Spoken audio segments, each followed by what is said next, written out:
მე თითოეულ სიტყვას აწონ-დაწონილად საუბრობ და ჩემს სტუმრებსაც ამას მოუწოდებ, იმიტომ რომ კარგად მოგიხსენებათ, რომ ტელევიზია, რომელსაც აქვს საკმაოდ მაღალი ყურებადობა, რეიტინგი, მას უყურებენ ჩვენი ქვეყნის ფარგლებს გარეთ. მე არც პოლიტიკური თანამდებობის პირი ვარ, პარლამენტის წევრი არა ვარ, არც მინისტრი ვარ.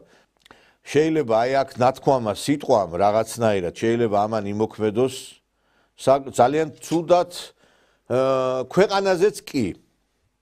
და ამაში დავწმუნდი მე, როდესაც ძალიან ბევრჯერ მომიწია რუსეთში სტუმრობა და მე იქ შევხვდი სიმართლე რო გითხრათ, იმ ადამიანებს, რა თქმა უნდა, რუსეთში შევხვდებოდი, რა გასაკვირია, მაგრამ შევხვდი იმ ადამიანებს, რომლებიც სიმართლე რო გითხრათ, ჩვენ რაღაც ბევრი რამე დასალაგებელი გვაქვს, შესარიგებლები ვართ. აი მაგალითად ხონდა საუბარი ჩვენს ძმებთან, ოსებთან, ცხინვალიდან, რომლებიც საკმაოდ პოზიტიურად არის განწყობილი ჩვენი გადაცემის მიმართ, საქართველოს მიმართ გვიყურებენ და ჭრილობების მოშუშების რაღაც გარკვეული ეტაპი არის. აფხაზებს შევხვედრი ვარ გარკვეულ კონფერენციებზე, სიმართლე გითხრათ. ნუ მათთან ცოტა რთულია სიმართლე რო ვთქვათ საუბარი, იმიტომ რომ ოსებისგან განსხვავებით ცოტა სხვაგვარი პოზიციები აქვთ. და ამიტომ მე ჩემს გამოსვლებში რაღაც ტერმინოლოგიის ხმარებისგან თავ შევიკავებ, იმიტომ რომ როცა გინდა შენ რომ ადამიანს შეურიგდე, როცა შენ გინდა რომ მასთან ხიდები ააგო, აქ ამ შემთხვევაში არის საჭირო ცოტა მეტი დაფიქრება. ეხლა ზოგიერთ სტუმარს რომ ყავდა გადაცემაში რომ უთხარი ეს ეგო ეხლაო კაცო, იქ რო შეხვედრები რო იქნებაო, იქო სხვანაირად ვილაპარაკებთ. ეხლა ეგრე არ არის მეგობრებო რა. ეხლა აქ ილაპარაკო ერთი და იქ ილაპარაკო, როცა აქ ისმენენ შენ და მე ეხლა როცა ადამიანის მიმართ რაღაცები გაქვს ნათქვამი და მე იქ მაგიდაზე დაჯდები შესახვედ რაც დიალოგს გასამართავად, ეგ უკვე სხვანაირად მოქმედებს ეს ყველაფერი. აფხაზეთში აღდგა авиа მიმოსვლა. В Абхазии сегодня встретили особенный борт. Рейс Москва-Сухум первый более чем за 30 лет. Самолет приземлился в международном аэропорту, который восстанавливают благодаря российским инвестициям. Участвуют и наши специалисты. По традиции лайнер прошел под водяной аркой. На борту 21 пассажир, в их числе куратор строительства аэропорта, кандидат в президенты Абхазии Бадра Гунба. Реализация такого важного, главного инфраструктурного проекта для нашей страны завершается. Уверен в том, что география полетов в Россию будет расширяться. Уже с начала туристического сезона мы ждем регулярные рейсы в города России. სხვათა შორის ბევრმა დააკვირდა ამ ყველაფერს და აღმოაჩინა ის რომ მაგალითად რაც კოდის ქართული აი კოდი რო ენიჭება აი ამ ავია მიმოსვლას რაღაც საქართველოს კოდი აქვსო მინიჭებულიო მე სიმართლე გა თავს ვერ დავდებ ამაზე იმიტომ რომ ნუ აი ესეთი ინფორმაცია გავრცელდა ბილეთზე იყო სუხუმის ნაცვლად სოხუმი ანუ სუხუმს ეძახიან აფხაზები და ჩვენ ნუ ეხა დიდი არაფერი არ არის ჩვენთვის დამაიმედებელი მაგრამ ნუ ამას ძალიან მძაფრი რეაქცია მოყვა როგორც იცით ჩვენში და მე ვიცი ამ ხალხის პოზიცია რომ როგორც კი რაღაცა ისეთი პროცესები არ მიდის აი ამალთან ღირს შერიგება ეს არის ოკუპანტები კიდევ ერთი ნაბიჯი გადადგმული ანექს რა თქმა უნდა ეს არ არის რაღაცნაირად რო ვთქვათ ისეთი მოსასმენი იმიტომ რომ ყველას უნდა რომ თბილისიდან გაფრენდნენ და თბილისი სოხუმის რეისი შედგეს და ცოტა სხვაგვარი ურთიერთობებს ელოდებიან მაგრამ თქვენ რა გინდათ ლაპარაკი არ გინდათ ამ რუსებთან და ურთიერთობა არ გინდათ დიპლომატიური ურთიერთობა არ უნდა ადგესო და აბა ეხლა ვერ გავიგე თავისით არავინ არ მოვა შენთან გატეხილი სხვანაირად ვერ გამთლიანდება თუ არ დაელაპარაკე მე ძალიან კარგად მესმის ისიც რომ ამ დალაპარაკებასაც როგორც ჩანს თავისი დრო აქვს მე ხა ხელისუფლების დამცველი ნამდვილად არა ვარ ამ საკითხში პირიქით ვაკრიტიკებ ჩვენ ხელისუფლებას ხშირად რომ დროზე დაიწყოს დიალოგი მაგრამ ყველა არის მოლოდინში როდის შედგება შეხვედრა დონალდ ტრამპსა და ვლადიმერ პუტინს შორის ბევრი რამ მაგ შეხვედრის შემდგომ გაირკვევა მეგობრებო, მათ შორის უკვე ჩვენი დამოკიდებულება რუსეთთანაც. იმიტომ რომ ჩვენ ვხედავთ რომ ტრამპის პოზიცია ბევრ საკითხებში შეცვლილია. თვითონ იმ ინსტიტუციების მიმართაც, რომლებიც კარგად მოგეხსენებათ, ანგრევდნენ ჩვენ ქვეყანას ეს 30 წელია, ეს ფონდები, USAID, NEDI, IRA, ამერიკის საელჩო თვითონ და თქვენ ხედავთ რა, როგორი სიტუაცია ხა მაგალითად USAID-ს თვითონ შენობას დააძრეს, ისინი ასოებიც კი აღნიშნული USAID-ისა და შეფუთეს ეს შენობა, რომ რაღაცნაირად ისეთი გამაღიზიანებელი იყო ზოგიერთისათვის.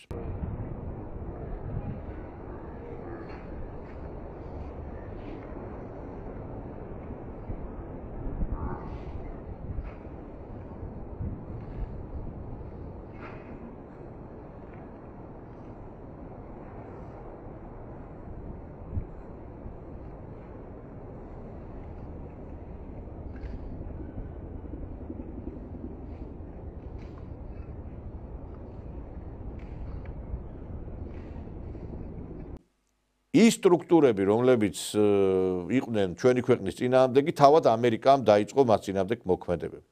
ამიტომ აფხაზეთთან, ცხინვალთან ურთიერთობები ბევრწილად განისაზღვრება აი ამ შეხვედრების შემდგომ.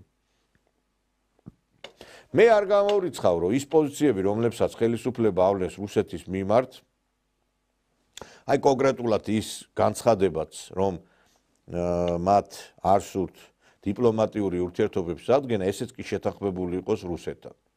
იმიტომ რომ რუსეთს აწყობს სტატუს quo ამ წუთას რაც არის შენარჩუნებული.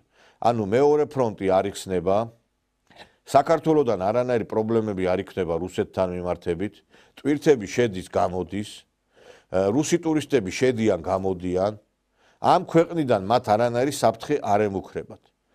და ის რომ დიპლომატიური ურთიერთობები არ აღდგა და ამისკენ განცხადებები კეთდება რომ ჩვენ არ ვდგამთ აკითხენ ნაბიჯს, ეს შესაძლოა ამ წუთას თავად რუსეთისთვისაც არ იყოს გამაღიზიანებელი, იმიტომ რომ შეიძლება აი იმ განცხადებას რომ ჩვენ რაღაცა რუსეთთან უფრო ახლო ნაბიჯები გადავდგათ, მოყვეს ჩვენი ქვეყნის სრული სანქცირება, რაც შეიძლება არ შედიოდეს რუსეთის ინტერესებში. მერე შემდგომ ტვირთების შედინებასთან აისახება ეს. გარკვეულწილად პრობლემატური იქნება ჩვენ ქვეყნებს შორის უკვე ურთიერთობებიც და ანუ არის საკითხები, რომლებიც პრობლემას წარმოშობს რუსეთისთვის. ეხლა ბევრ რამეს ვერ ვიტყვი, როგორც ბევრი რამე არ იჭმევა, ისე ბევრი რამე არ ითქვევა. ანუ შეიძლება მაგ მომენტისათვის, აი როცა ეს ურთიერთობები ასე გამწვავდება, ანუ და ჩვენ დასანქცირებები და რაღაცა მივიღოთ ძალიან მძაფრი სურათი, შეიძლება ჩვენ ქვეყანასთან ერთად დაზარალდეს თავად რუსეთიც. და ამიტომ შეიძლება ესეც იყოს, რომ ამათ ამჯერად აწყობთ ეს ურთიერთობა, მაგრამ ჩვენ რა თქმა უნდა ეს ურთიერთობები ასე არ გვაწყობს. ესეთი სტატუს quo დიდხანს არ შეიძლება გაგრძელდეს, იმიტომ რომ ჩვენ რა გვინდა ეს თქვენ კარგად იცით და ამაზე ჩვენ რომ რუსულ-ქართული ურთიერთობების აღდგენაზე ვსაუბრობთ, ამას ვსაუბრობთ იმ ჭრილშიც რომ კარგად მოგეხსენებათ რა მოყვება ამ ყველაფერს. ამას მოყვება ის რომ დიპლომატიურ ურთიერთობების აღდგენას მოყვება აქ საწარმოების ფაბრიკების გახსნა, როგორც აი ბელორუსი არის, მოყვება დევნილების დაბრუნება, ურთიერთობების ნორმალიზაცია და შემდგომ ტერიტორიულ მთლიანობისკენ ნაბიჯების გადადგმა და ამ ურთიერთობების დალაგებისა და აღდგენის გარეშე ეს ვერ მოხდება. ანუ ეს სტატუს quo რაც არის, ეს სტატუს quo არ წარმოშობს იმ შედეგს, რომელსაც ჩვენ ველოდებით. მაგრამ კიდევ ერთხელ ვიმეორებ, ამის მოლოდინი გვექნება ჩვენ აი ამ ამერიკა რუსეთის ურთიერთობის შემდგომ. ჩვენ ვართ სუბიექტი, კი არა ვართ საერთაშორისო ურთიერთობებში. ჩვენ ვართ ობიექტი. ჩვენზე საუბრობენ და ჩვენ არა ვართ ჩართული ამ საუბრებში. სამწუხაროდ ასეთი ხვედრია პატარა ქვეყნებისა. ეს კი არა, მე დარწმუნებული ვარ, დიდი ქვეყნების ხვედრიც არის, ზოგიერთი დიდი ქვეყნის, რომელიც განეიტრალებაც მოხდა. აი უკრაინა, რომელსაც მაგალითად ატომური ბომბი ჰქონდა, ატომური შეერაღება, მას აესე ვერავინ ვერ მოექცეოდა და ასე ვერ განვითარდებოდა პროცესი, რომ ქონოდა ის ატომური შეერაღება. მას ვერ ჩართავდნენ რუსეთის წინააღმდეგ ბრძოლაში. თქვენ კარგად იცით, ეხლა რაც ხდება, ეს არის ინიცირებული დასავლეთის მხრიდან. უკრაინა ყველანაირად დაქოქეს, რომ წასულიყო რუსეთის წინააღმდეგ და რა მიიღო შედეგად ვნახეთ, ხო?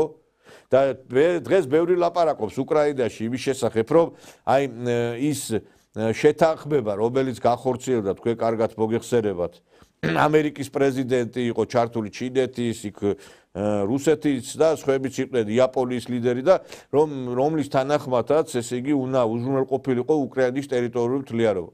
176 межконтинентальных баллистических ракет, больше 1000 ядерных зарядов к ним, 44 тяжелых бомбардировщика с ядерными крылатыми ракетами, а еще 2500 единиц тактического вооружения. На момент распада СССР Украина обладала третьим в мире ядерным потенциалом. После подписания Будапештского меморандума 5 декабря 1994 года вышла из взрывоопасного клуба, а вооружение было вывезено или уничтожено. За это США, Великобритания и Россия пообещали защищать целостность Украины. Украина გადააგდეს, მოატყუეს.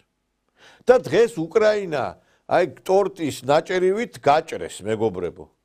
და გადანაწილებული არის ეს უკრაინა უკვე, იმიტომ რომ როდესაც შენ შეიძლება დიდი ქვეყანა ხარ, მაგრამ ხარ უკვე დასუსტებული.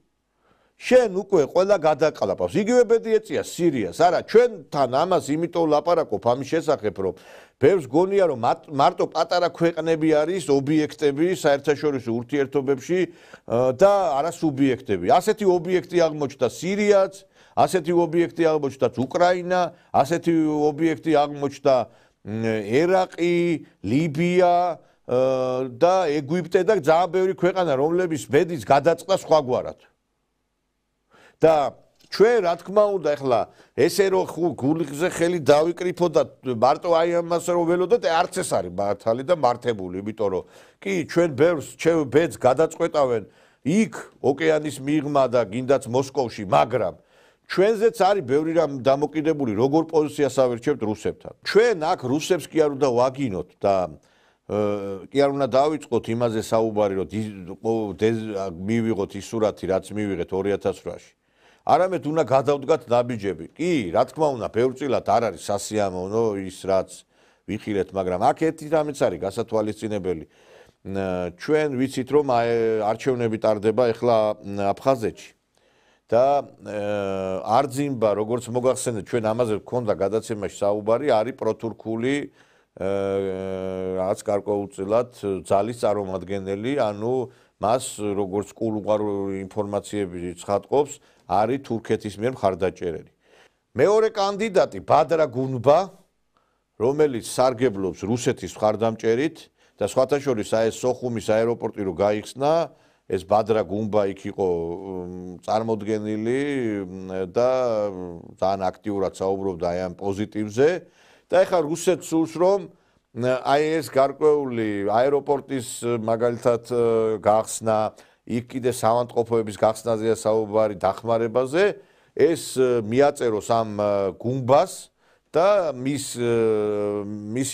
ანუ ის კანდიდატი, რომელიც მისთვის არის სასურველი, გაიყვანოს აფხაზეთში პრეზიდენტად.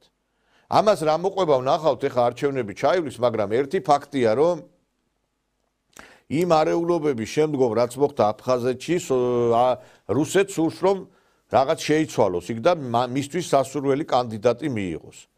ნუ საქართველოს, რა თქმა უნდა, თავისი პოლიტიკა უნდა გაატაროს აფხაზეთთან მიმართებით. ჩვენ უნდა ყველანაირად ვეცადოთ, რომ გასაღები სოხუმში ძიებასთან ერთად ვეძიოთ მოსკოვში და ამას 1000-ჯერ ვსაუბრობთ, იმიტომ რომ აფხაზეთის გასაღები და ცხინვალის გასაღები არც სოხუმში და არც ცხინვალში, ეს არის მოსკოვში.